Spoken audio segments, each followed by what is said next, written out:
के सामने है। और नीतीश कुमार ही क्यों, लोग मैंने मोदी जी के लिए भी काम किया है, नीतीश कुमार के लिए काम किया है, 10 राज्यों में चुनाव जीते हैं, तो ये कोई छुपी हुई बात है नहीं। और नीतीश जी हमको क्या धन देंगे? अगर हमको धन कमाना होगा तो इतने बड़े बड़े राज्यों में मुख्यमंत्री लोग जीते हैं, सरकारें जीती हैं, जिनके जीतने में हमने कंधा लगाया है। तो धन की तो बिहार में ना उतना पैसा है, ना नीतीश कुमार की पार्टी के पास पैसा है जो हमको धन दे देंगे। धन कमाने और ये जो काम किया है वो डंके की चोट पर किया है, अपनी समझ, अपनी विद्वता, अपने परिश्रम से किया है। किसी का 1 रुपया चोरी नहीं किया है, किसी का डाका नहीं डाला है, अपने परिश्रम से, अपने प्रयास से, अपनी मेहनत से, अपना पसीना बहाकर उस चीज को खड़ा किया है। देश में उस विधा को खड़ा किया है। उससे पहले कोई जानता ही नहीं था कि ये भी कोई विधा है। आज 20,000 से ज्यादा, मैंने वो काम छोड़ दिया।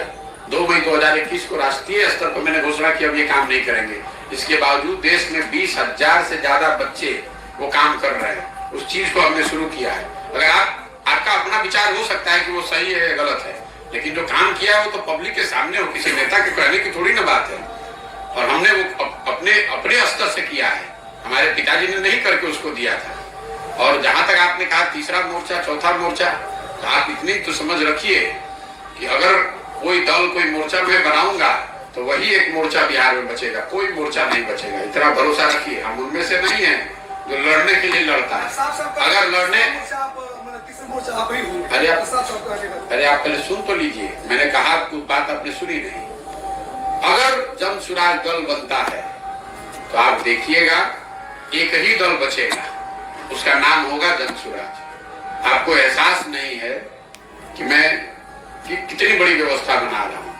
अब ये जरूर है कि ये बनाने के पूरे प्रयास में संभव है कि लोगों का मन ना हो, लेकिन अगर लोग मिलकर इसको बना देंगे तो उसके जिताने के लिए बिहार में आपको किसी की चिंता करने की जरूरत नहीं है। उतनी समझ भगवान ने हमको दी, हमने काम वो छोड़ दिया है, उसकी समझ नहीं छोड़ी है, तो उसकी चिंता मत कीजिए। और जो टीवी पर बयानबाज बने हुए हैं राजनीतिक दलों के नेता, उनके आकाओं के आका बैठकर हमसे सलाह लेते रहे हैं कि हम कैसे चुनाव लड़े, तो उनकी बातों का जवाब देकर उनको जरूरत से ज्यादा सम्मान नहीं देना चाहता। जो यहाँ जो भाजपा का कोई प्रवक्ता होगा, वो उसका आका यहाँ पर जो राज्य का लीडर होगा, उसका आका दिल्ली में बैठता होगा, उसके आका होंगे मोदी जी, उनके साथ हमने काम किया है। इनकी बात का क्या जवाब दें?